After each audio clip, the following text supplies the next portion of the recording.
Salut la famille, j'espère que vous allez bien. Bienvenue sur notre chaîne préférée, Chronique Afrique.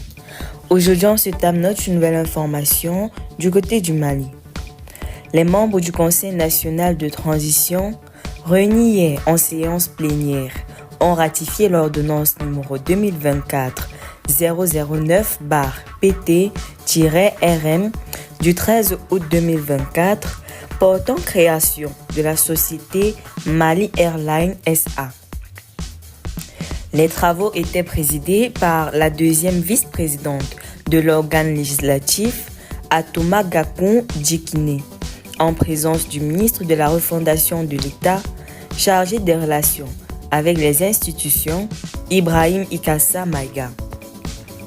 Cette ordonnance, adaptée par le Conseil des ministres en sa séance du 31 juillet dernier, a été défendue par la ministre des Transports et des Infrastructures, Mademoiselle Dembélé Madjina Sissoko, qui est l'initiatrice devant le CNT. Il ressort du rapport de la communication des travaux publics des domaines de l'habitat et des transports du CNT que de 1960 à 1885, le dessert intérieur et extérieur du Mali par voie aérienne était assuré par la compagnie Air Mali, en application des programmes d'ajustement structurel.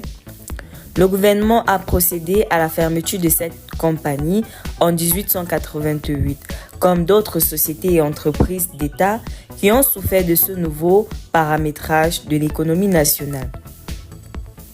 Ainsi, dans les années 1990, le dessert a été assuré par le Mali Timbuktu Air Service et Air Mali SA. De 2005 à 2012, le dessert a été partiellement assuré par la compagnie aérienne du Mali, sous le statut de société d'économie mixte. Et le 24 décembre 2012, la CAM a annoncé la suspension de ses activités à cause de la crise politique qui touchait le pays, laquelle a débouché sur la liquidation de la compagnie. Depuis 2020, l'entreprise privée de transport aérien de droit malien Sky Mali a été autorisée à desservir les lignes domestiques et internationales.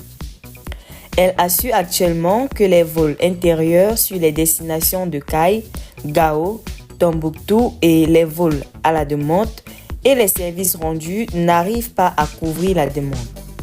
Actuellement, l'aéroport international président Modibo Keïta Sénou, un hub naturel de l'Afrique de l'Ouest, par sa position géographique, est desservi par une vingtaine de transporteurs aériens non nationaux qui assurent des services aériens internationaux réguliers de passagers et de frais. Les transporteurs étrangers sont donc les seuls à écrémer la marche malienne sans réciprocité. Dans le contexte de grands pays enclavés, il est apparu nécessaire de doter le Mali d'une compagnie nationale pour assurer le désenclavement intérieur et extérieur du pays par l'exploitation des services aériens réguliers courts, moyens et longs, courriers dans les meilleures conditions et sûreté de sécurité. Au cours des débats, les membres du CND qui ont salué cette initiative ont souligné qu'il s'agit d'un symbole fort de notre souveraineté.